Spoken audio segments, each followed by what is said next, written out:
Kenny Rosenthal leads the league in information, and Kenny, Harold just touched on it a little bit. Different players in different unis, and there's some teams still restructuring, and some teams still have some unfinished business to take care of. Right. In most of these cases, Fran, we're talking about surpluses that could still lead to trades, and we'll go through the list pretty quickly, but it's kind of interesting.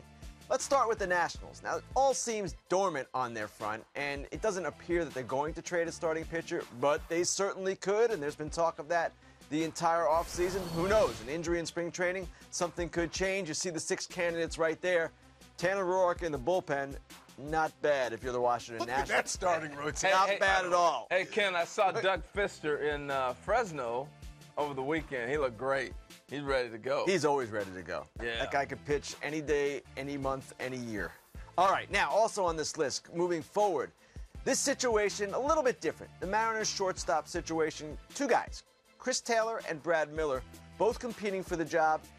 This will not necessarily result in a trade. Certainly the Mariners could keep Miller or Taylor in a super utility type role. They've ruled out either one of them going to the outfield, but at the same time, the Mets have been quiet about their shortstops, and you never know. If they get the right offer and decide they want one of those shortstops or the other, they could move the one that is the odd man out. And they got a young kid coming up, too. You may know his name. It slips my mind right now, but he was in AAA last year. They love him, 21 years old, so he's coming quick. So there is a bit of a surplus there. Now, keeping this list going, we go next to the Padres. The Padres outfield. Now, this is a situation that will lead to a trade, no doubt. Look at the names on this list. All right, Kemp, Upton, and Myers. Those are the starters. Myers, likely the center fielder. Will Venable, solid 4th outfielder, one of the few left-handed bats they have. That leaves Quentin and Maben. Quentin needs to go to the American League and be a DH, but obviously they have yet to get that done. And Maben's an interesting case. He's a true center fielder, but really without a position and a job there in San Diego, so that's a team that certainly will move one of those 2 guys, if not both. The Dodgers, in a similar spot with their outfielders, even after trading Matt Kemp. Let's go to their list of names. It includes now Chris Heisey, a new addition, as well as Jock Peterson, the kid who they want to play in center field. Crawford and Ethier, both still on the team, but certainly the Dodgers could trade one and not really feel it at all. Not all of those guys are going to be able to play on the same day. So, moving forward, one other team with outfield surplus, yes, that would be the Red Sox. And this is a situation that, much like the Padres or the Dodgers, almost certainly will lead to something. My goodness, look at that group. I know, wow, look at that. And obviously, not all of these guys necessarily will be on the team. Brock Holt isn't necessarily in the picture. Nava, who knows? But Hanley is the left fielder. Betts and Castillo likely compete in center. Jackie Bradley, odd man out, most likely. Alan Craig, how healthy is he? Victorino, how healthy is he?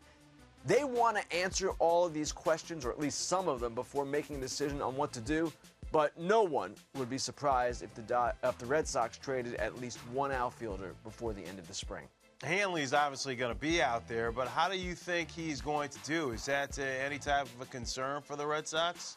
Well, they gave him the contract, Fran, knowing he would play left field and believing that he could make that transition.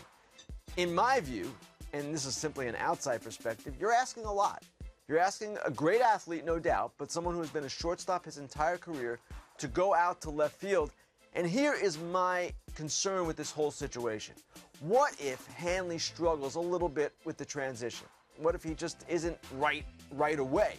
And then what if his offense suffers as a result? Is he at that point still enamored with playing left field? It's something he's going to have to deal with. He signed up for this, but at the same time, there are some possible ramifications here that aren't necessarily positive. Yeah, but Ken, the Shredder has him as the #1 left fielder. The Shredder. He might be the #1 offensive left fielder, but again, all around, we'll have to see how he adjusts to the position. All right, so we know where that shot was headed to. And I'll be on MLB Now later today with the master of the Shredder himself, Brian Kenny. So you can bring that up. Let's move on to the All-Star game here. There's a report out now that Miami will host the 2017 All-Star game. Now, it's yet to be confirmed by Major League Baseball. So Kenny, we're going to go 3 straight cities potentially that will host the All-Star Game, National League cities in Chicago or Cincinnati, San Diego, and then Miami. And also, Commissioner Rob Manfred said, since he's taken over as commissioner, that he plans on opening up the All-Star Game towards a bidding situation, much like we see with the Super Bowl. So your thoughts here on Miami getting this? I have no problem with the game being in National League cities for more than 2 consecutive years, or several in a row. I have no problem because basically they use the same rules now, DH for both teams. The crowd is never a factor in the All-Star Game. The home field advantage element is not that big a deal, except for one thing, and this was just pointed out to me by a former player who texted and said, hey, the team that bats last starts the game with an advantage. So to make this perfectly fair, and you have to make it perfectly fair because the outcome of the All-Star Game determines home field advantage for the World Series, if you want to have the game in a National League park 3 straight years, then in the middle year, when you should have it in the American League park, at that point, you have to change it so the American League bats last. That would be the way to make it fair, but that has not at least been brought up to this point. It should be, though, at some point, because, again, home field advantage for the World Series is a big deal. We've seen over the years that it often works out, that the home team wins.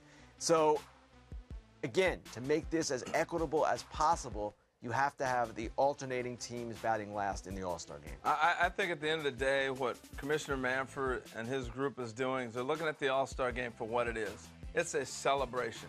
We got to get fans involved in the competition, though, Harold, now. Yeah, but I understand that, and everybody said, and it plays a big role for the World Series. It really does. I like your suggestion of maybe making it the American League gets a home field even in the National League park. But at the end of the day, that summer activity has got to become a festival. It's got to be a celebration of baseball. We got to drive our fans back to the game, and it's going to be that type of stuff we'll see, honoring what the game is about, standing on the history of the game. All those things will be what happens in the All-Star Game now.